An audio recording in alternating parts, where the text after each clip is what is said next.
So that's a big, I mean, that's a big piece of it, I think, of kind of changing the conversation, is helping people rethink vocation.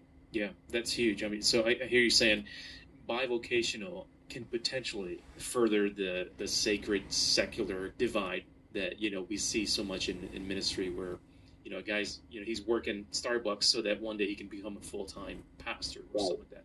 And I think so that's where I would probably still use the language of bivocational, Okay. is where a guy is working at Starbucks or Home Depot or Lowe's or whatever, but and their intention is that eventually that church gets to a point where they're planning on leaving that. It's kind of the Yeah. historic maker kind of perspective, Hmm. but they're going to leave that marketplace job to be fully funded by the church. Yeah. I would hope that as we really begin to change the conversation and we begin to like legitimize bivocational church planting, that church planter would actually be encouraged by the way the language is being changed or the conversation is being changed, and they decide to Deconstructionism. stay Yeah. in that place because they know they have access to a mission field, working at Lowe's, that they're not going to have if they're fully supported by the church. Yeah. So I actually hope there'll be more bivocational church planters that decide to be co-vocational. I have a little bit of a problem with that. When I'm working, I owe my employer my time. And so yes, I'm building relationships with the people that I work with, but my concern is that the way he's doing this is that you're looking at your job strictly as your mission field, and to some degree we have to recognize that. But unless I'm hanging out with my coworkers all the time when I get off work because I'm building a relationship with them, um, I'm gonna I'm gonna have a hard time getting preaching the gospel to them, and I have a family to take care of, you know, and I have a family to go home to, and a lot of my not me. I'm when I'm saying this, I'm not me, but I know people who decided to start hanging out with their coworkers, and the bad morals of their coworkers corrupted them because they didn't have a good doctrinal and theological basis, and they ended up corrupted because they started hanging out with the wrong people. Good company or bad company ruins good morals. Yeah. Yeah. Yeah. And then I also hear you saying in that here's somebody who feels called to be a full-time teacher, but you don't have to write off church planting, right? I mean, I hear you saying that, man. I mean, you might be an engineer, you might be somebody who's leading already, a coach or something like that, and you don't have to write off the fact that you can't be a church planter. Right. And can you imagine? I mean, if we really begin to change the conversation, change the language, can you imagine the number of people that are, Listen, they have a change the conversation, full-time, change the language, change the vocation in the language, marketplace? If they can deconstructionism. get an imagination for planting a church, Mm-hmm. the number of people that could be raised up. I mean, there's no possible way we can have a real church planting movement without a significant number of our church planters being bivo or co-vocational. Yeah. I was talking to a South African leader this past week, and he's saying that the movement in South Africa, church planting movement, is just exploding to the point where And listen to the way they use the word leader, organization. None of that's how we're supposed to talk about the body. Of these churches, and he's saying the body's not an organization. The church is not an organization. Around because of work, and every time pastors aren't leaders; they're elders, they're shepherds. Instinctively know how to plant a church. And so, I mean, that's an amazing concept that I don't want people with bad doctrine planting churches. Their calling in their careers, they're following that, and wherever that takes them, they actually just plant churches. So that's a pretty. It's unfortunate in North America. Kind of the institutionalization of the church. Unfortunately, most people in the church don't have an imagination for that. We think of, I want to be in full-time ministry, which, I still remember back when my brother and I were in the restaurant business together, when I became a Christian, and I knew I wanted to get serious about my faith. The only thing I heard from people in the church was we ought to sell our business and I should go to seminary. Yeah. I mean, I never had anyone say, hey, what you're doing is a part of God's mission. Leverage that. Yeah. So that's a big piece of where I think Maybe it's because they thought you should go to seminary so you could be taught sound doctrine.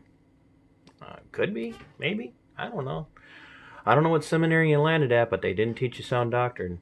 We've got to change that aspect of the conversation.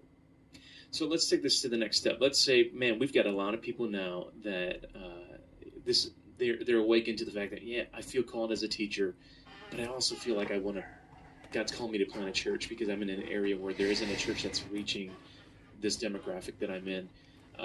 So as leaders of organizations, what do you think would have to change in our organizational approach to accommodate co-vocational planters? Well, what needs to change in our organizational, in other words, how the leadership, and that's their language, of the organization looks. What's it look like?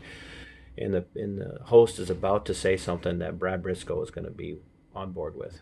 There's a lot of things. Yeah, I mean, practically speaking, any kind of training that we do, it needs to be, I mean, in most cases, it probably needs to be on a Saturday, but even better than that, it probably needs to be online. So right now at the Sin Network, I've just finished pretty significant training for really rethinking bivocational church planning. It's all going to be on an online platform. It's really just-in-time training. It's at a bivocational, co-vocational church planters pace. They decide how quickly or how long they take to go through the training, but it's all online. So they can do it when it fits their schedule. We don't dictate that for them. I think that's a big piece of it. I think another one too is, as tribes or denominations, we need to rethink the way we define church. Are we defining church just by the Sunday morning worship service, or are we going to think about, are we going to define the church more along the lines of smaller settings, missional communities, things along that line? And if that's the case, then what kind of training can we provide? That again, I go back to what I've said a couple times already. That's missiologically driven. That it starts with mission. It doesn't start with the church gathering, but it starts with them really engaging their context, and then we help them think really well about gathering people and really beginning to form community that's not necessarily church initially. So we help them engage their context, begin to think well about forming community, and then eventually get to the point to where they're kind of structuring congregations. But so I think there's just a whole different way. There's a different way of structure the congregation. The content of the training, I think, has to be different. Here it comes. And then the other thing, a practical piece of that then is funding.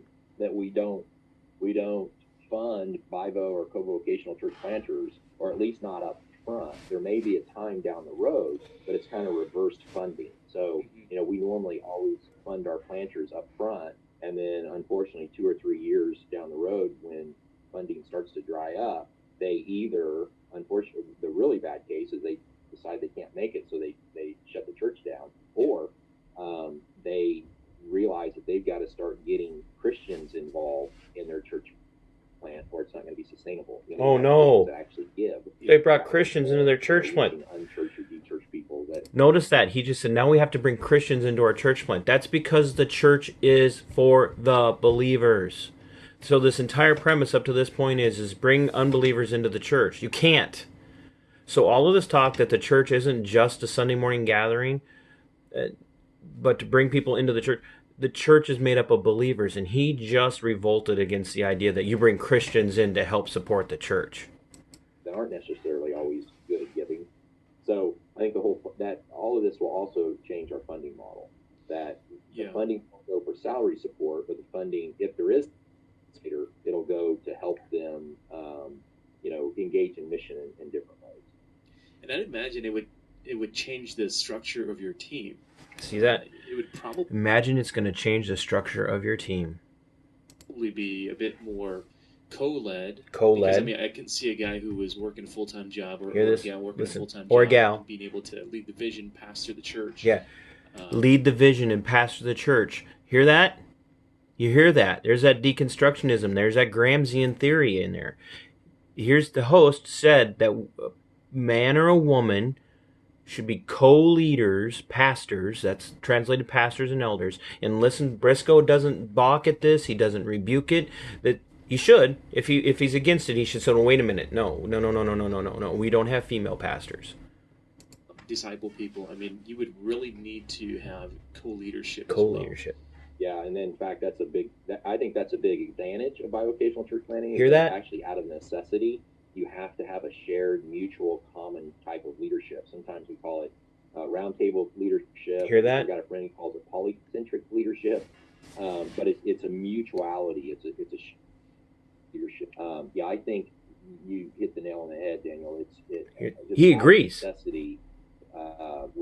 It can't just be this one key leader.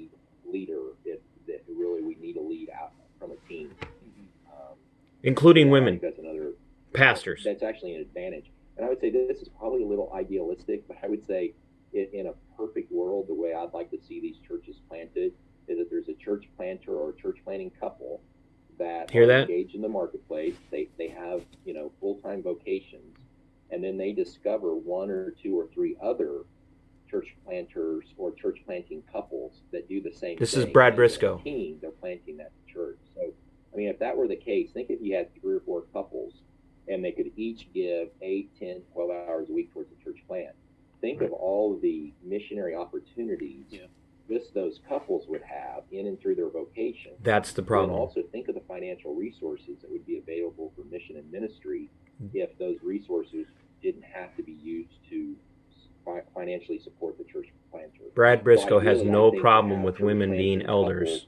That's what that round table is. Female and male elders together, men and women as elders together, planting a church. Man, just think about that idea though. If our coaching and our support structures came around in the church, guys and gals like that, and if they were 30-40% of our church planning guys and gals in leadership, that would be a huge they said this. That we do church planning. Guys and gals in leadership. Idea. Hey man, as we wrap up this time, Brad, it's been just all the things that we talked about have been really good. What would you say is one important thing that you want church planting leaders to pay attention to, like now, in order for them to better lead in the future? For me, it's really about, and this is true in existing churches as well, and I think this is true within our denominational structures as well, but we really need to become more culture shapers. So we need to be thinking about what do we need to do to reshape our culture. What do we need to do to reshape our culture? Preach the gospel. Period. I'm gonna stop the podcast here. I'm gonna finish up my thoughts. It's an hour and 20 minutes already. Preach the gospel, Brad Brisco. You want to shape your culture? Preach the gospel. Get back to the roots of the Bible. Don't endorse female pastors, female elders. Don't rethink the language. Don't change the ecclesiological structure of the church. All of this is deconstructionism. This is a wolf. Brad Brisco is a wolf. The Send Network is full of wolves. They are poisonous vipers. They are poison. And they need to be rebuked. They need to be ignored. And we need to have nothing to do with them. Period. End of discussion. End of story. Discernment says, flee from these people. That's what that says.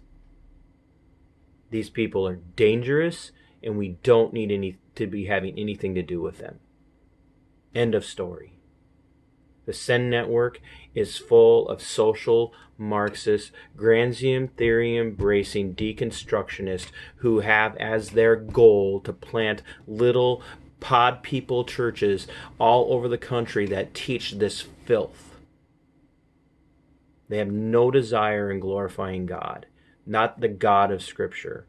Their only desire at all in any of this is to advance an agenda that is abiblical.